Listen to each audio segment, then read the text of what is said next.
like there could be a better term for that isn't so iffy. Yeah.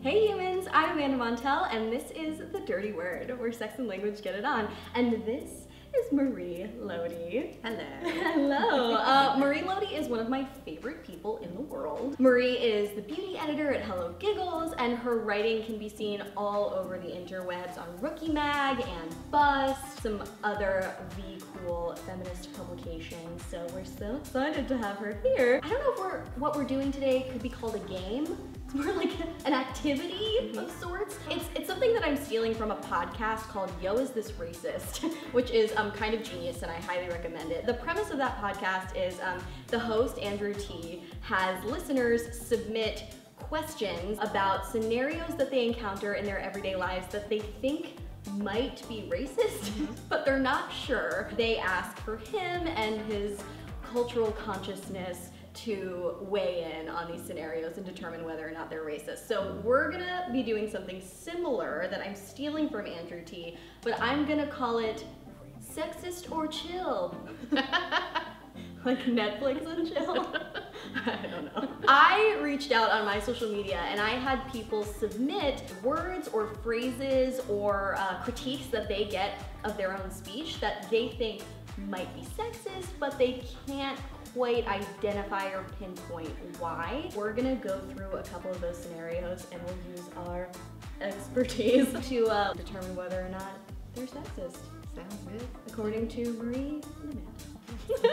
Whatever that's worth. The first scenario has to do with periods. Actually, Marie, you know quite a lot about them. Yes, I get them. I have a period foods blog called Blood Feast. It's thebloodfeast.com. I create recipes for foods that we should eat on our period. Well, maybe not should eat, but what we want to eat on our period. Lots of cheese, lots of vegan bread. cheese.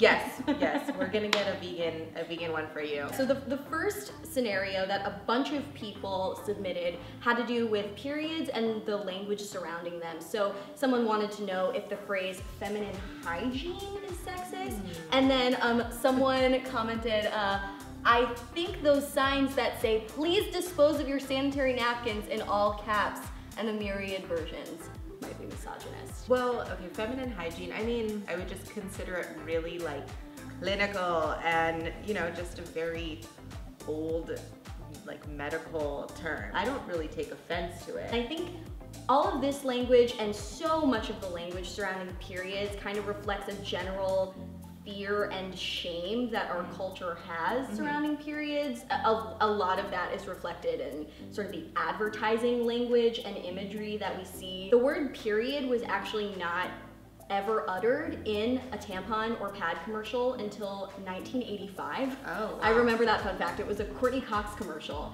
and it was the first time that the word period was used instead of one of these euphemisms like ladies' days or like on the rag. Aunt Flo, the curse. Fair enough, periods aren't pleasant, but I think that these euphemisms really create a lot of just disgust and fear. Then it just reminded me when I was in high school, I used to call my period Bob for some reason. Oh, you masculinized yes. it. Bob. Bob. He was an annoying house guest. So I like some of those. Some of the euphemisms are fun, Yeah. and they soften the experience because like periods aren't fun objectively. Another insane thing is that I read recently that period advertisements aren't even allowed to say the word vagina or the ad will get pulled. But in 2017 you can't even, so what do you say? Like, I don't think you're allowed to reference the vagina at nothing all. at all, it's just unspoken. Yes, there's a lot of language in period advertisements that's very vague. And up until quite recently, I think the year was 2010, all of the liquids used to demonstrate like absorbency and things were blue. Like they weren't even red. That's, yeah. Right? Get with the program. Get with the program. Say vagina, please. And also the terms like sanitary napkins. Like that is like, you know, it's like, oh, so when I'm on my period, I'm unsanitary and need to be sanitized? I don't like that. I don't like that sanitary. Yeah. I would say terms like feminine hygiene and ladies' days, I would consider them sexist. Okay, so the second scenario that someone submitted was calling a group of men and women, or even a group of selectively women, you guys. Okay. This is something that I find myself hesitating every time I do it out of habit now. And I think I just end up saying, like, making up a really weird word, like pizza soldiers. It's very common in the YouTube world, online video world, to open up with, hey guys. If you'll notice, I say, hey humans. Oh. It's kind of the solution, like, hey pizza soldiers, you know, it's just kind of something cute, but more inclusive. Obviously, for so much of my life, I said you guys. I do really actively try to avoid it now. It's just interesting to me that, especially now in 2017, when so many forward-thinking people are coming around to gender-neutral language, that they still use you guys so casually. I think I read that you guys, as a way to address a group of people, men and women, first came up in the 80s, like around like Goonies, when he's like, hey you guys. Yeah, totally. Like late 70s, early 80s, that's when it first became kind of a conversational standard. And you know, it solves a problem. We don't have a second person plural pronoun. The problem is that it 100% makes masculinity the default. It kind of makes femininity invisible. And I also think personally that because people like it so much and because it is so casual and quick, then you're kind of equating masculinity with casualness, colloquialness. You would never refer to a group of men and women as you gals, you know? Yeah. So like when you make those parallels, it does highlight that this is kind of an issue. I think people are becoming more aware of it. Like, yeah. I think people are saying it less. So yeah, I would say sexist. I agree. Okay, so the third scenario had to do with the term maiden name and just like marital naming conventions. You can speak to this because you just got married. Yes, I did just get married. I knew that I wanted to take my husband's name in some kind of way. Why? I mean, he has a cool name. It's Greek. My last name is Lodi. It's very short. But like, I also have like so much pride with my name, but I added his name on.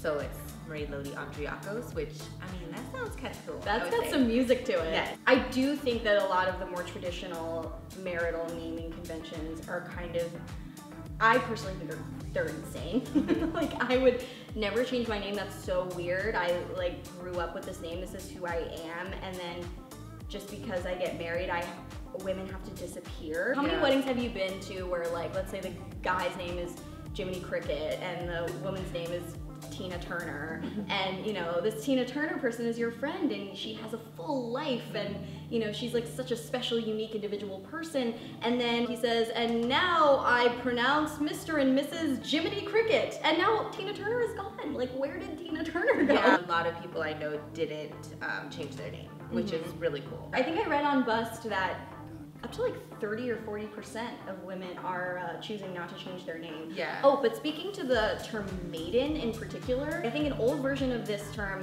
meant like a young unmarried virgin.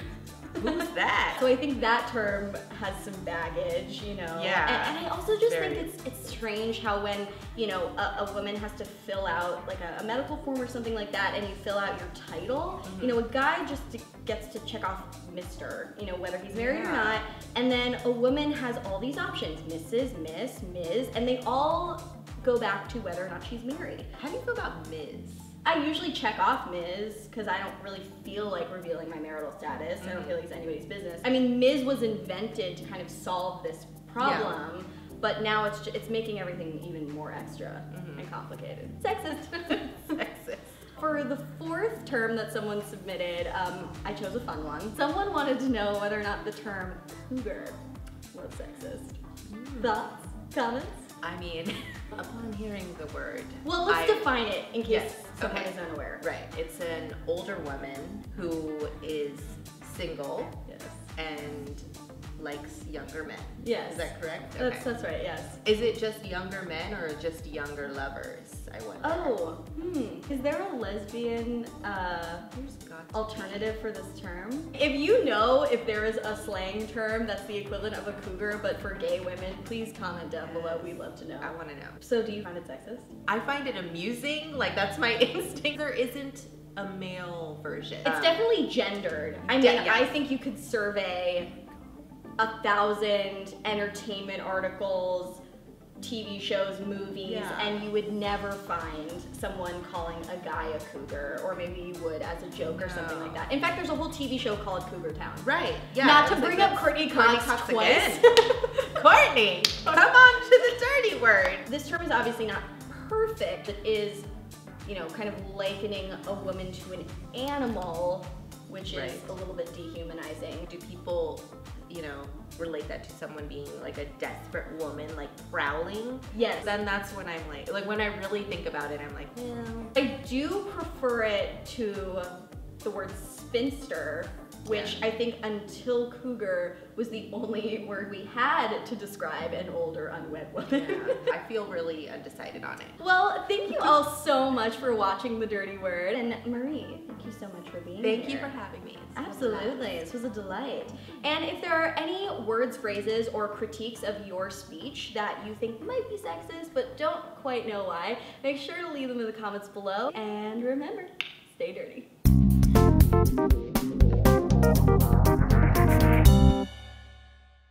Dangerous mountain cat.